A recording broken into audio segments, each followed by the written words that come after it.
At my brother's party, the family laughed at me, calling me the basement dweller who plays with computers all day. Then I asked to see the badge from the company I founded, worth $15 million. The room went silent as I pulled out the sleek titanium card with Sullivan Tech, founder and CEO, engraved across it. My brother's face drained of color. His wife Rachel actually choked on her wine. My mother's hand froze halfway to her mouth with a canapé suspended in midair. That's not real, Nathan stammered, his confident smirk crumbling like wet cardboard. The other guests, his pretentious work colleagues and Rachel's real estate friends, stopped their conversations and turned to stare. I had driven 45 minutes from my downtown Seattle office to this cookie-cutter Bellevue suburb specifically because Nathan had called 3 times, insisting I attend his major career milestone celebration. I should have known something was wrong when he was that insistent. We had barely spoken in 2 years, our relationship reduced to obligatory text messages on holidays. The house was packed with at least 60 people, all dressed in business casual, all holding expensive wine glasses, all radiating that particular smugness that comes from believing you've made it in life. My jeans and hoodie stood out like a neon sign. That was intentional. I wanted to see how long it would take for someone to comment. It took 11 minutes.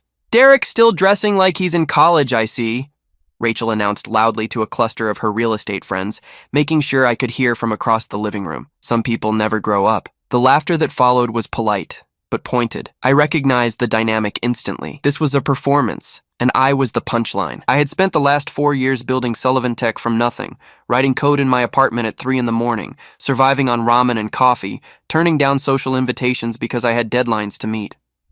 The company now employed 47 people and held patents on data encryption technology that 3 major corporations were desperately trying to license.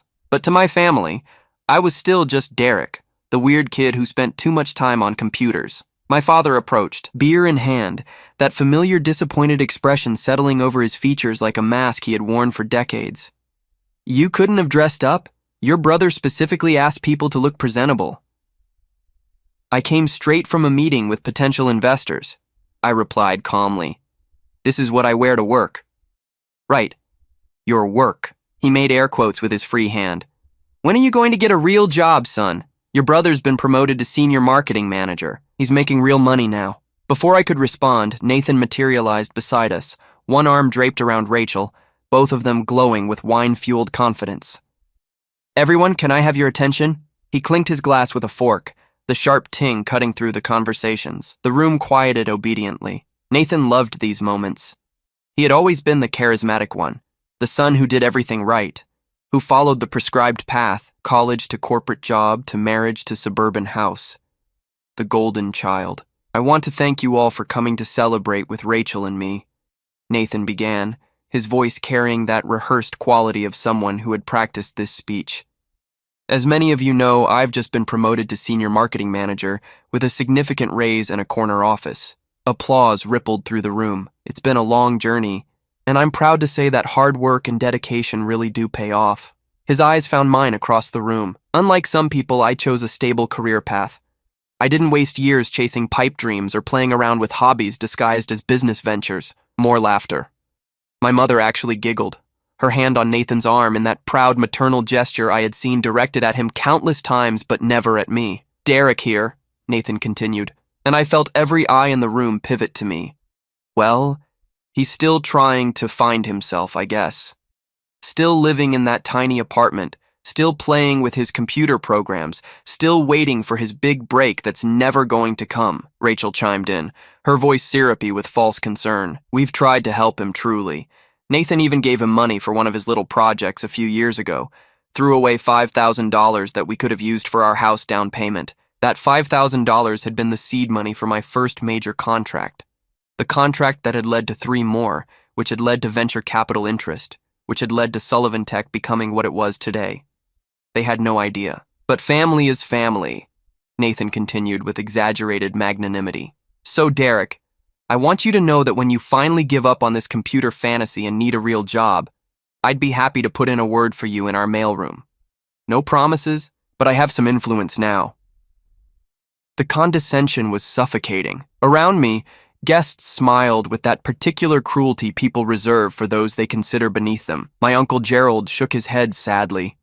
A few of Rachel's friends whispered to each other, shooting pitying glances my way. I could have let it go. Could have smiled, nodded, eaten my mediocre catered food, and left quietly. That would have been the path of least resistance, the family-approved response. Instead, I reached into my pocket and pulled out my badge. The badge caught the light as I held it up, titanium gleaming against the warm overhead lighting of Nathan's living room. It wasn't just an ID card.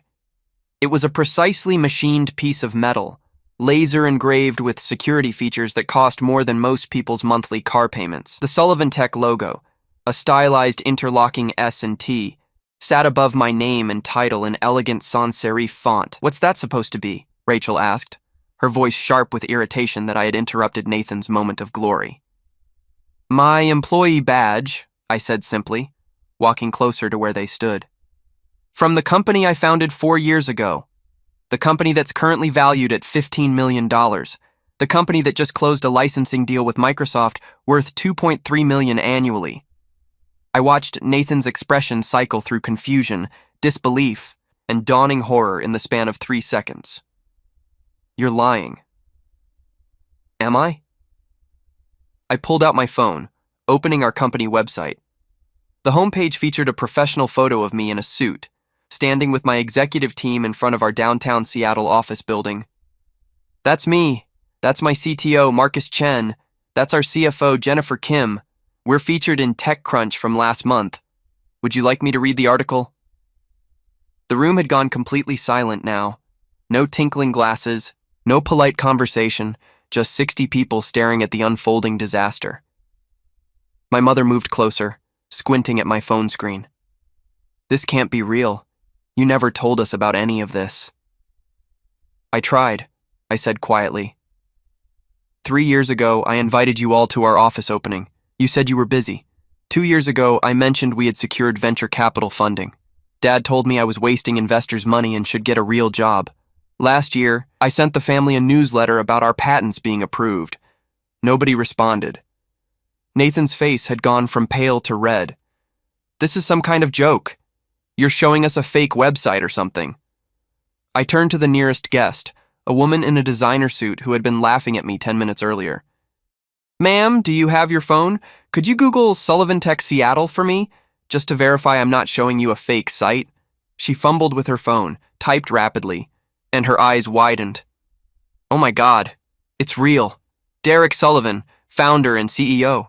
There are articles in Forbes, Business Insider, the Seattle Times." She looked up at me with new eyes. "You developed the encryption software that Amazon is using for their cloud security?" "Part of it, yes. We're one of 3 companies in their security infrastructure." My father set down his beer bottle with shaking hands. "Derek, I don't understand. Why didn't you tell us this was actually successful?" "I did tell you. Multiple times. You weren't listening." I turned back to Nathan. "That $5,000 you threw away on my little project? I paid you back 6 months later. Do you remember? I transferred $5,000 to your account with a note that said, 'Paid in full with thanks.' You texted back, 'Whatever,' and never asked about it again." Nathan's mouth opened and closed like a fish drowning in air. Rachel tried to recover, her real estate agent's smile snapping into place like a mask. "Well, this is wonderful news. Derek, we had no idea you were doing so well. We should all celebrate together." "Celebrate?" I interrupted, my voice still calm but carrying an edge now. "Celebrate after you just told 60 people that I'm a failure living in a tiny apartment, playing with computer programs, waiting for a big break that will never come?" "We were just joking around," Nathan said quickly, desperately. "Family banter, you know how it is." "Was it banter when you told your colleagues I'd need help getting a mailroom position? Was it banter when Rachel suggested I've wasted years of my life?" I looked around the room. Everyone here heard it. They laughed. "Because you made me the entertainment for your party, the cautionary tale, the family disappointment." My mother stepped forward, tears forming. "Derek, honey, we didn't mean—" "You did mean it," I said simply. "You've meant it for years. Every Christmas when you asked when I'd get a real job. Every Thanksgiving when you compared me to Nathan's accomplishments.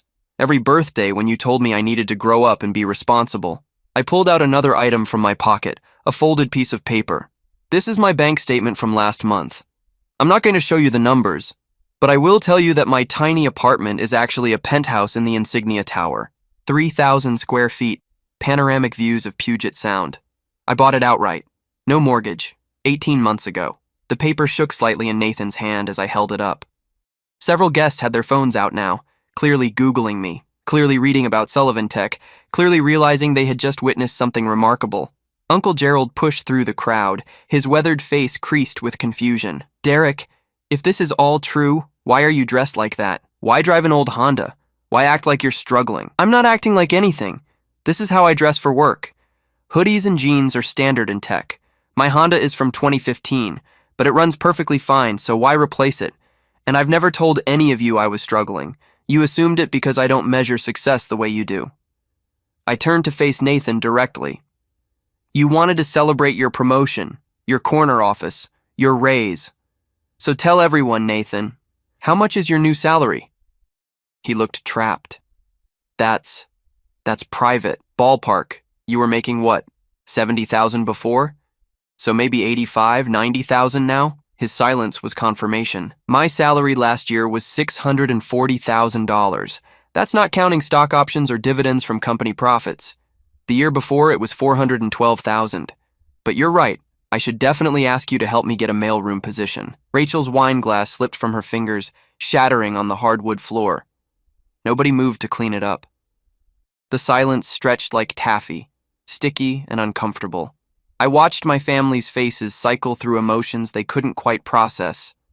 Pride warred with embarrassment. Disbelief fought with dawning realization. And underneath it all, something uglier. Resentment. I think I should go, I said, pocketing my badge and phone. Congratulations on your promotion, Nathan. I genuinely mean that. It's an accomplishment, and you should be proud. I made it halfway to the door before my mother's voice stopped me. Derek, wait, please. Let's talk about this. There's nothing to talk about, Mom. But we're family. Her voice cracked. We should be celebrating together. Both of you have done so well. I turned back slowly. Family celebrates each other's successes. Family doesn't mock each other's dreams. Family doesn't use each other as punchlines for party entertainment. Nathan finally found his voice again, though it came out strangled. I didn't know, Derek. If I had known, that's exactly the problem. You didn't know because you never asked. In 4 years, not one of you asked me how my business was actually doing. You assumed it was failing because that fit your narrative better. I looked around the room at the assembled guests, most of whom were studiously examining their shoes. These people, your friends and colleagues, they at least have the excuse of not knowing me. What's your excuse? My father stepped forward, his face red with anger now. Don't you dare lecture us about family. We raised you. We supported you through college. I paid for my own college, I interrupted. Student loans that I finished paying off 2 years ago. You co-signed, which I appreciated, but I made every payment myself. We gave you a place to live. Until I was 22, which is what parents do. Then I moved out and have supported myself ever since. Rachel tried again, her voice taking on that wheedling quality real estate agents use when a sale is slipping away. Derek, I think we've all gotten off on the wrong foot here. Why don't you stay? We can start over, really get to know what you've been up to. You had 4 years to get to know what I've been up to. You chose not to. I pulled my keys from my pocket. As I did, a business card fell out, fluttering to the floor. One of Rachel's real estate friends picked it up, glanced at it, and her eyes went wide. This is from Goldman Sachs, Private Wealth Management Division. They handle my investments, I said simply. The woman looked at me with something between awe and calculation. I didn't realize. Mr. Sullivan, I apologize for laughing earlier. That was inappropriate. At least you're honest about it. As I turned to leave again, Nathan grabbed my arm. His grip was tight, desperate. Derek, come on. You can't just drop this bomb and leave. We need to talk. Really talk. I looked down at his hand on my arm, then up at his face. For a moment, I saw my older brother the way he used to be. The teenager who taught me to ride a bike. The high school senior who scared off bullies picking on his little brother. The young man who helped me move into my first apartment. Then I saw him as he was now. Someone who needed me to be failing so he could feel successful by comparison. Someone who had built his self-worth on being better than his younger brother, who had measured his achievements against my perceived lack thereof. Let go of my arm, Nathan. He released me immediately, something in my tone cutting through his desperation. I'll make you a deal, I said quietly. I'm going to leave now.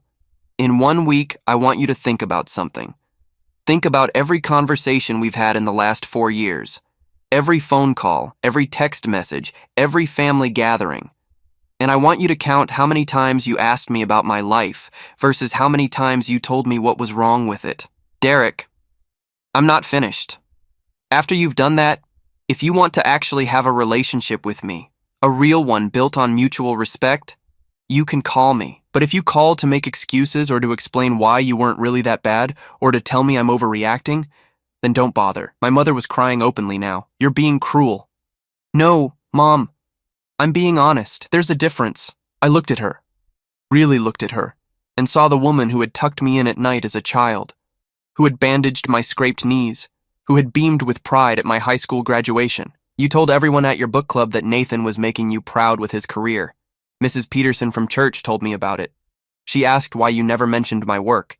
Do you know what I told her? My mother shook her head, mascara running down her cheeks. I told her you must not have thought it was worth mentioning. I didn't. She couldn't finish the sentence. I walked to the door, hand on the knob, and paused. The party guests had mostly begun filtering toward the exit themselves, the celebration thoroughly ruined. Good. One more thing, I said, addressing the room. That encryption software we developed? The one Amazon uses? We're in talks with 3 government agencies about national security applications. The contracts would be worth approximately $40 million over 5 years. My board meets next month to vote on accepting the offer. I pulled out another business card, this one my own, and handed it to my mother. When I sign that contract, I'm going to be in Seattle Magazine and probably Forbes again. The publicity team has already been briefed. You'll see the articles. You'll see your son's face in business publications. And you'll have to decide whether you're proud of what I've actually accomplished or just embarrassed that you missed it entirely.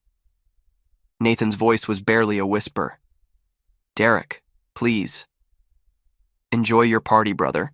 You earned it. I left, closing the door gently behind me. The cool Seattle evening air hit my face like a blessing. My hands were shaking slightly, adrenaline flooding my system now that the confrontation was over. My phone buzzed before I reached my car. A text from my CTO. Board meeting moved to Tuesday. Goldman wants to discuss liquidity options. Also, your brother just sent me a LinkedIn connection request. What the hell happened? I smiled grimly as I typed back, long story, ignore the connection request. See you Tuesday. As I drove back towards Seattle, the city lights spreading out before me like a constellation, I felt something I hadn't felt in years. Not anger, not vindication, just clarity. I had spent 4 years trying to prove myself to people who had already decided I wasn't worth their attention. That ended tonight. The week that followed was instructive in ways I hadn't anticipated. The first email arrived at 6:47 a.m. the next morning. From Rachel, of course. Subject line, Family Matters. I deleted it without reading it. The second email came 3 hours later from my mother. Subject line, Please call me. I let that one sit in my inbox, unread, for 2 days before finally opening it. The message was exactly what I expected. Apologetic without accepting responsibility. Hurt without acknowledging the hurt she had caused. A request to move past this without actually addressing what this was. I didn't respond. Nathan called 4 times the first day. I let each call go to voicemail. I listened to them once, cataloging the progression. The first was defensive, the second was angry, the third was bargaining, the fourth was desperate. None of them included a real apology. By Wednesday, my Uncle Gerald showed up at my office. My assistant, a sharp-eyed woman named Patricia who had worked for me for 3 years, called up to my office. Derek, there's a Gerald Sullivan here. Says he's your uncle. He doesn't have an appointment. Tell him I'm in meetings all day. He says he'll wait. Then he'll be waiting a long time. Patricia's voice carried a smile. Understood. I'll handle it. She did. Gerald left after 45 minutes, leaving behind a handwritten note that Patricia delivered with her usual discretion. The note read, Your father is too proud to come himself, but he wants you to know the family is hurting. What you said at the party was harsh. We're all struggling to understand where this anger is coming from." I crumpled the note and threw it in the recycling bin. Where was the anger coming from? The question was so fundamentally wrong, it would be laughable if it wasn't so tragic. I wasn't angry. I was done. There was a difference. On Thursday, my board meeting arrived. The conference room on the 10th floor of our building offered sweeping views of Elliott Bay. 7 board members sat around the polished table, along with our legal counsel and the Goldman Sachs representative who had been courting us for months about going public. "Gentlemen, ladies," I began, "thank you for making time today. I know we're here to discuss the government contracts, but I want to address something first." I pulled up a presentation on the screen. Financial projections, market analysis, competitive positioning. All the data pointed in one direction. "I'm recommending we accept the government contracts," I said.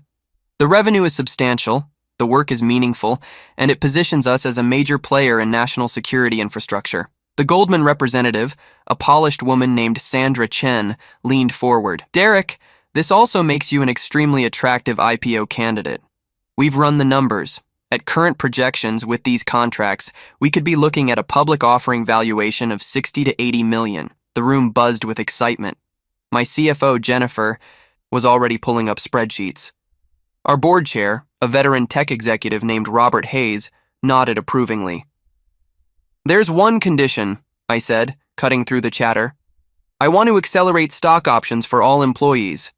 Everyone who's been with us more than a year gets their full allocation immediately, not vested over 4 years." Jennifer blinked. "Derek, that's expensive. We're talking about diluting your ownership by at least 3%. "I'm aware. These people built this company with me. They believed in the vision when nobody else did. They worked 80-hour weeks, they took pay cuts, they risked their careers. If we're about to become wealthy, they deserve to become wealthy too." Robert studied me carefully. "This is about more than just employee retention, isn't it?" "Yes," I admitted. "It's about making sure the people who actually supported me are rewarded, not the people who are going to show up afterward claiming they always believed in me." Sandra's eyes narrowed thoughtfully. "Family issues?" "Not anymore. I don't have those issues anymore." The vote was unanimous. We accepted the government contracts. We moved forward with IPO preparations, and 47 employees received notifications that their stock options had fully vested, immediately making several of them paper millionaires. That evening, my assistant Patricia stopped by my office as I was packing up. "You have a visitor. She says her name is Rachel Sullivan. She's quite insistent. Tell her I've left for the day." "I already did. She says she knows you're still here because your car is in the parking garage." I rubbed my temples. "Fine. Send her up, but stay within shouting distance." Rachel entered my office with the confidence of someone who had never been told no in her life. Her real estate agent armor was fully deployed. Perfect hair, perfect suit, perfect smile. She looked around my office with barely concealed appraisal, likely calculating square footage and market value out of habit. "Impressive space," she said. "Corner office, waterfront view. Very nice." "What do you want, Rachel?" She sat down without being invited, crossing her legs carefully. "I want to apologize. What we did at the party was inexcusable. We were cruel, and you didn't deserve that." "Okay." She blinked, thrown off script. "Okay? That's it? What else did you want me to say? You apologized. I accept that you've apologized. Now what?" "Now we move forward. Nathan is devastated. Your mother hasn't stopped crying. The family is falling apart over this." "The family fell apart years ago. You're just noticing now because the power dynamic shifted." Rachel's perfect smile tightened at the edges. "That's not fair. Fair would have been your husband not using me as entertainment at his party. Fair would have been my family showing interest in my life before discovering I was successful. Fair doesn't seem to be a priority for anyone until it benefits them." She switched tactics, leaning forward with manufactured sincerity. "Derek, I know you're hurt. I understand that. But family is forever. We make mistakes. We forgive. We move on. That's what families do." "Is it? Because what I remember families doing is supporting each other, celebrating each other's victories, being proud of each other's accomplishments. none of which happened for me until you all found out about the money. That's not true. It is exactly true, and we both know it. Rachel stood, smoothing her skirt with sharp, angry movements. The mask was cracking now, revealing the calculation beneath. Nathan said you were always like this. Stubborn, self-righteous, thinking you're better than everyone. I don't think I'm better than anyone. I just think I deserve better than being mocked by my own family. You're going to regret this, she said, her voice hard now. When you're alone, when you've pushed everyone away with your pride, you're going to wish you had family. I have family, I replied calmly. I have 47 employees who trusted me. I have investors who believed in my vision. I have friends who celebrated my successes and supported me through failures. I have people in my life who see me as I actually am, not as they need me to be to make themselves feel better. They're not blood. No, they're better. They chose to be in my life. They earned their place. Blood is just an accident of biology. Rachel left without another word, heels clicking sharply against the hardwood floor. Patricia appeared in the doorway 30 seconds later. You okay? Yeah, I'm good. Want to grab dinner? My treat. You look like you could use a friendly face. I smiled, genuine for the first time all week. That sounds perfect. The Forbes article hit newsstands 2 weeks later. The headline read, How this 28-year-old built a $15 million cybersecurity company in 4 years. My face filled half the cover, photographed in our server room, surrounded by the technology that had made everything possible. The article was extensive, detailing Sullivan Tech's rise from garage startup to major player in data security. It quoted our clients, our board members, our employees. It outlined the government contracts worth $40 million. It projected our IPO valuation at $75 million conservative estimates. And it mentioned, in passing, that I had done all of this while my family remained unaware of my success until recently. My phone exploded. Texts, calls, emails, LinkedIn messages, former classmates, distant relatives. People I hadn't spoken to in a decade suddenly very interested in reconnecting. Investment opportunities, business proposals.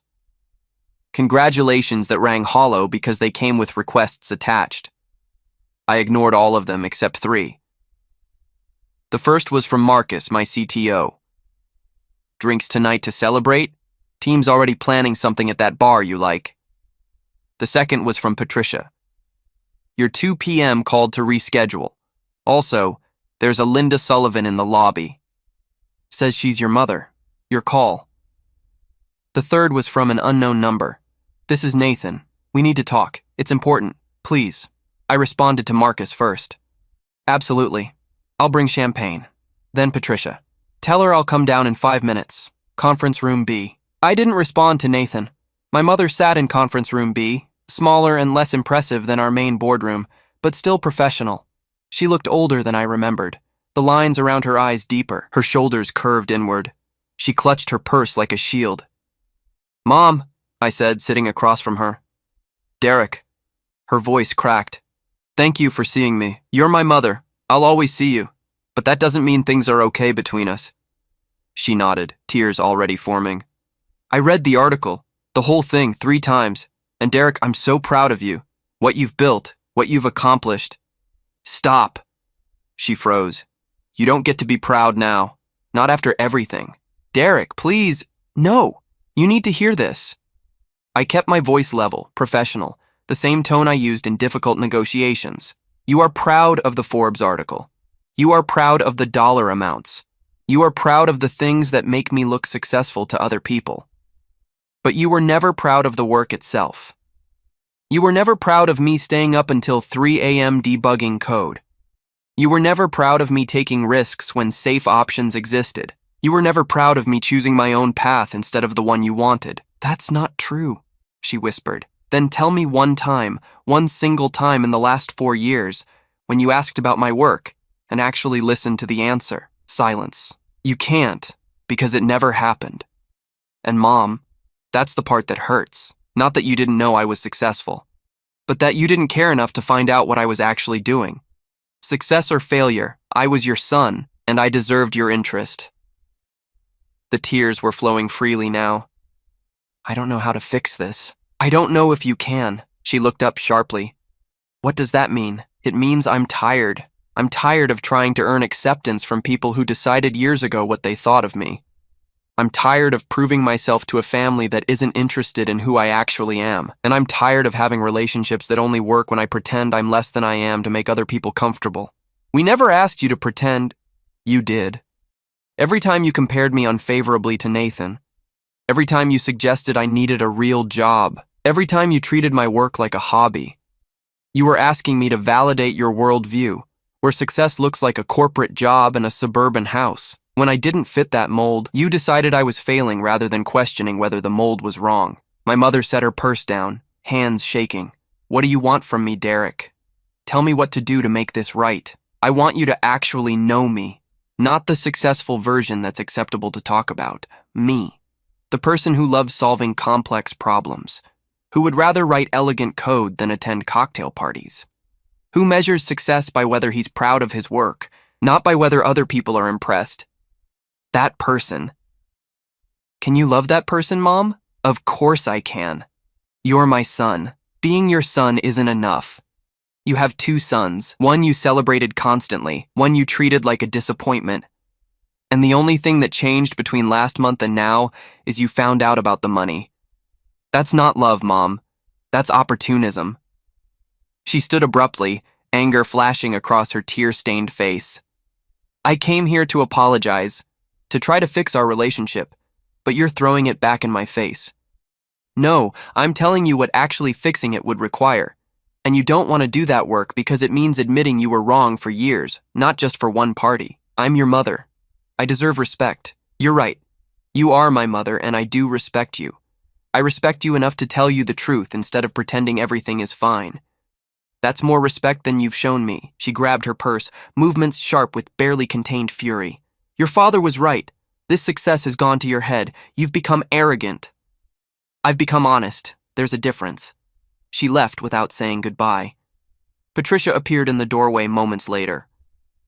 That looked intense. It was necessary. The celebration starts at 7. Try to decompress before then. I will. Thanks, Patricia.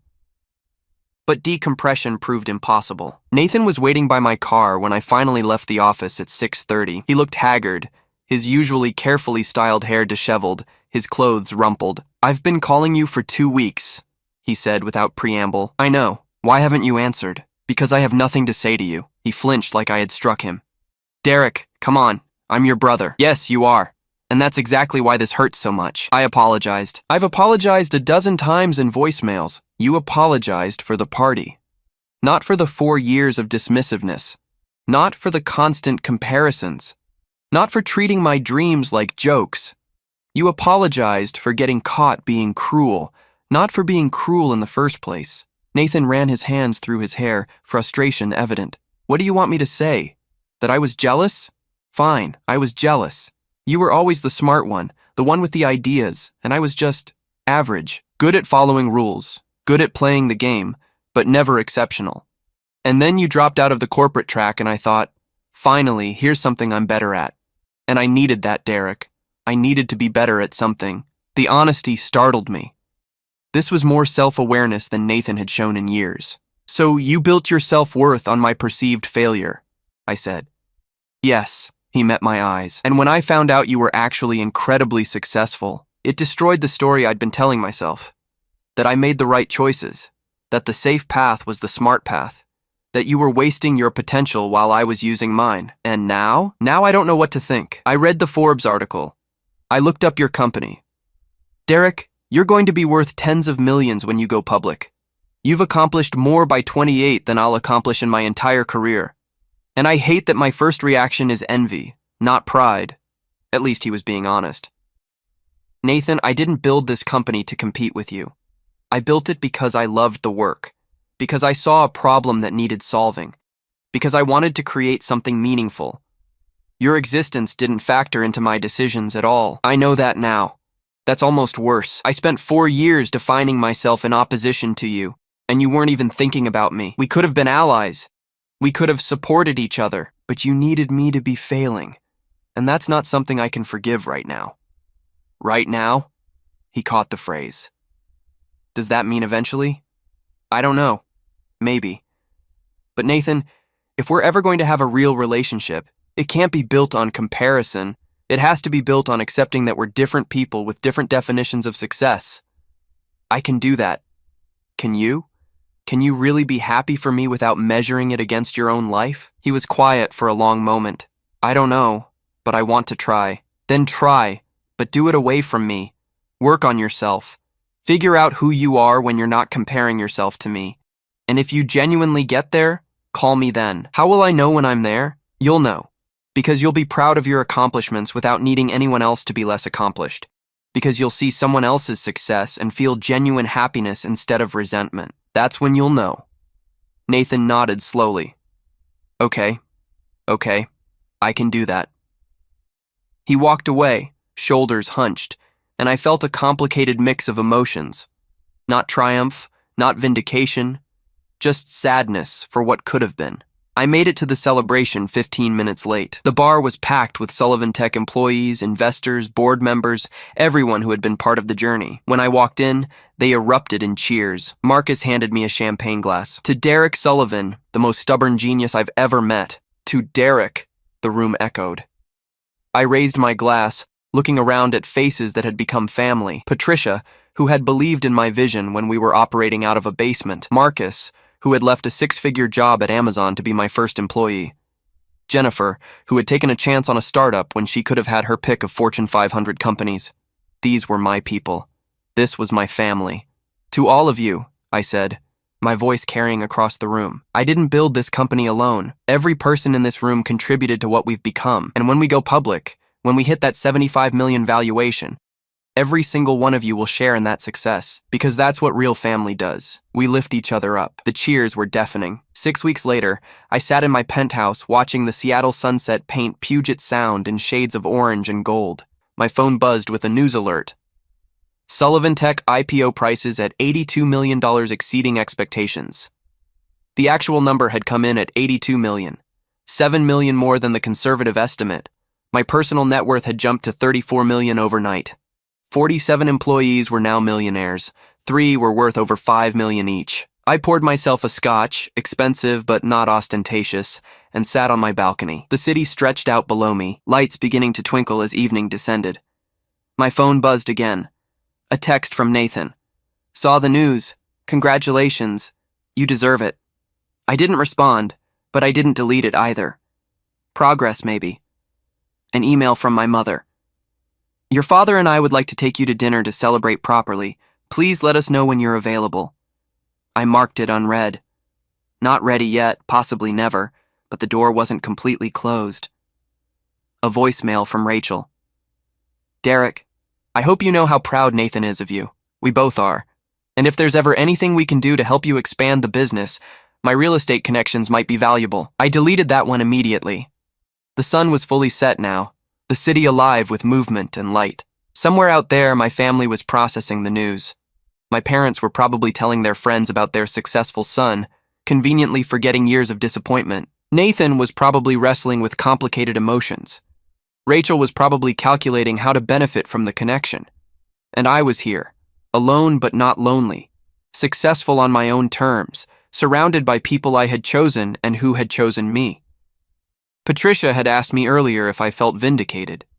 The answer was no. Vindication required caring what they thought. I was past that now. What I felt was peace. The next morning, I arrived at the office to find Patricia already there. Coffee ready? Schedule organized. Big day. You have interviews with CNBC, Bloomberg, and the Wall Street Journal. The Seattle Times wants an in-depth profile, and about 37 investment firms want meetings. Clear the afternoon, I said. I want to talk to the team about the next phase. We've got capital now. Time to figure out what we're going to build with it. Already done. Conference room at 2 p.m. This was family. This was what loyalty looked like. Not blood relation or obligatory connection, but mutual respect and shared vision. My inbox contained one email that stood out from the flood of congratulations and meeting requests. From Marcus. Remember when we were writing code at 3 a.m. in your apartment, surviving on pizza and Red Bull? Remember when we had $12 in the company account and had to decide between office supplies and lunch? Remember when our first investor asked if we were serious and you said, "Watch us"? We watched, brother. And it was incredible. Proud to be part of this. Let's change the world. I typed back immediately. Let's. The Forbes reporter who had written the original article called that afternoon. Derek, I'm doing a follow-up piece on the IPO. Any comments on exceeding projections? Just that I'm grateful to everyone who believed in the vision when it was just ideas and determination. The employees, the investors, the early clients who took a chance on us, they made this possible. What about your family? The article mentioned they weren't aware of your success initially. Have you reconciled? That's private. Fair enough. One more question. What's next for Sullivan Tech? I smiled. We're just getting started. The article ran the following week, featuring the IPO success and quoting industry experts predicting Sullivan Tech would be acquired by a major tech company within 5 years for over $200 million. The speculation was flattering but irrelevant. We weren't building this to sell it. We were building it to last. My parents sent a card. Not a text, not an email, but an actual physical card, the kind you buy at a drugstore. It arrived at the office addressed to Derek Sullivan, CEO. Inside, my mother's handwriting. We are very proud of you. Love, Mom and Dad. I put it in my desk drawer. Not thrown away, not displayed, just acknowledged. Nathan's LinkedIn showed he had enrolled in an executive MBA program. Making himself better, defining himself by his own metrics. Good for him. Rachel tried to connect with me professionally 3 more times, each message more desperate than the last, each one highlighting how her real estate expertise could help with my inevitable commercial property expansion. I blocked her after the 3rd attempt. Uncle Gerald sent a handwritten letter apologizing for not taking my work seriously. He mentioned that his construction business could use better security systems and would I be interested in consulting. The letter was genuine, without the grasping quality of Rachel's messages. I had Patricia send him our small business security package information with a family discount. The work continued. The government contracts demanded attention. The IPO brought new responsibilities. The employees needed leadership. The technology needed refinement. And through it all, I remained exactly who I had always been. The guy who loved solving complex problems, who wore hoodies to board meetings, who drove a 2015 Honda because it ran perfectly fine, who measured success by the quality of the work, not the size of the bank account. 3 months after the IPO, I was working late in my office when Patricia knocked on the door. Someone here to see you. No appointment, but she says it's important. Linda Sullivan, my mother again. Send her in. She entered slowly, looking nervous in a way I had never seen before. No purse clutched defensively, no tears prepared for manipulation, just my mother looking small and uncertain. Derek, thank you for seeing me. Have a seat, Mom. She sat, hands folded in her lap. I'm not here to apologize again. I know you've heard enough of those. Okay, I'm here to tell you that I've been seeing a therapist for the past 2 months, working through some things about how I parent, how I show love, how I express pride. This was unexpected. And she's helped me understand that I've been measuring you against the wrong metrics for years. That I've been trying to make you fit a template of what I thought success should look like, instead of appreciating the success you were actually achieving. Mom, please let me finish. This is hard enough as it is. She took a shaky breath. I don't expect forgiveness. I don't expect everything to go back to normal. I just wanted you to know that I'm doing the work. I'm trying to understand not just what I did wrong, but why I did it. And I wanted to ask if, eventually, when I'm better at this, you might give me another chance to know you. The real you. The silence stretched between us, but it wasn't hostile. It was thoughtful. I appreciate that, Mom. Genuinely. But I need to see sustained change, not just good intentions. I need to see that you can be proud of me when I'm not making headlines. That you can be interested in my life when there's nothing impressive to report. That you can love me when I'm just Derek, not when I'm Derek Sullivan, CEO. I understand, and I'll work on it, for however long it takes. She stood to leave but paused at the door. For what it's worth, I read the Forbes article about 50 times. Not the parts about money or success.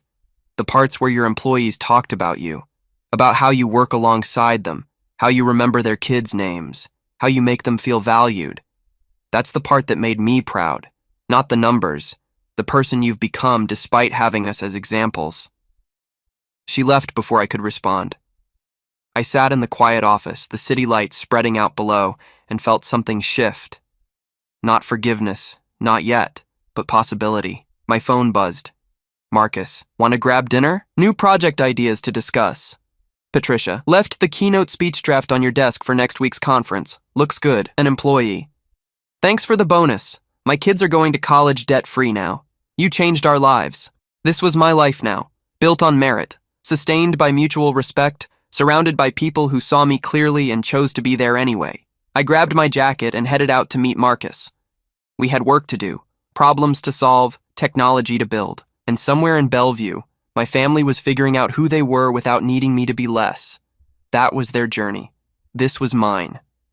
And I was exactly where I was supposed to be.